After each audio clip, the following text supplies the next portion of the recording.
Siya buong pagka-Diyos niya ay kapagsing ng lahat na.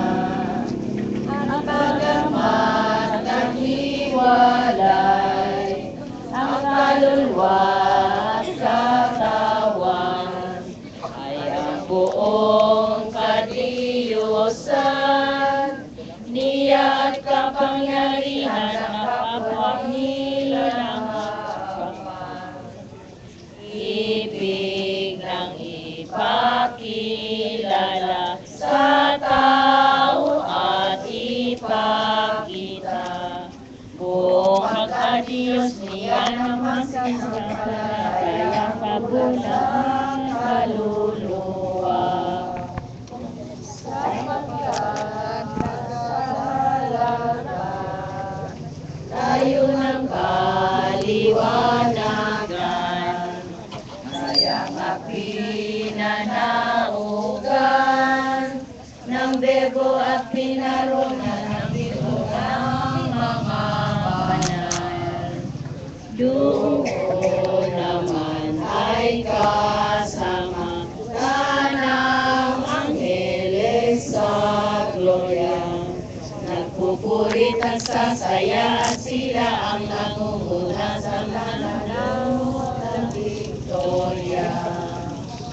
Yaong siyempre nasasaran, pinto ay nasususian. Sa salmos ay nagsasaysay na ang madlang kasangkapan para parang kasubakay.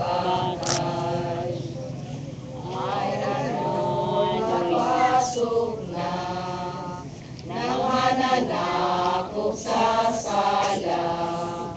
Angheles niyang kasama, nangusap sa pagkaraka, ito ang ibinagbadya. Buksi ang pintuan ninyo, prinsipes ng mga ninyo. At papasok ngayon itong haring mananalo sa langit sa diyang imperyo. Nang ito ay may pagsaysay, niyong angheles na tanan, agad ika'y nagwasakan, yaong pintong natitibay ng mga demonyong munghang. Pumasok ka pagkaraka, itong sumakop sa sala. Inaliw niyang lahat na ang turo ng kaluluwa, patriarkas at propeta. Lumiwanag na totoo, yaong madilim na seno, ngunit lalong hirap ito at kasakit ang totoo ng mga ilong demonyo. Sabihin ang katuwaan, iyong mga santong banal. Pagpupuri walang humpay at dumating ang may kapal na kanilang hinihintay. Nasunod na ang pita ni Abraham na patriarka, natuwa at naligaya si David bunying propeta, Jeremias at iba pa.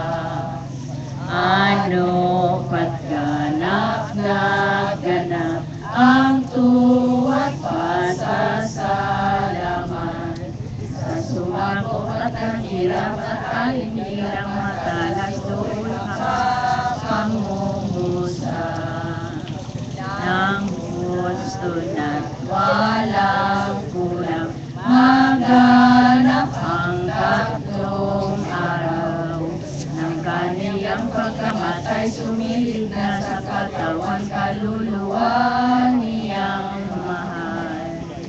Kalakitin at kasama, buong pagka-Diyos niya. Sikang walang hanggan, at kapangyarihan sa Diyan na walang makakaparang. Naliligtas at sisilang ang araw sa silanganan, nang lumabas ang paunat iyong sumakop sa tanan siya ng pagkabuhay. Higit na walang katulad, kataway sakdal ng bigat, lubos na pagkaliwanag, itong nananalang nagpunat ikalawang persona. Pagkalabas sa baunan ng mahal niyang katawan, kalupit at nangabuwal na parapat na sumapat ang doong mga bantay. Isang anghel ang nanaog, sa batong takip lumuklog, bigit lugod-lugod, di matitig ang tibugo, sino mang makinig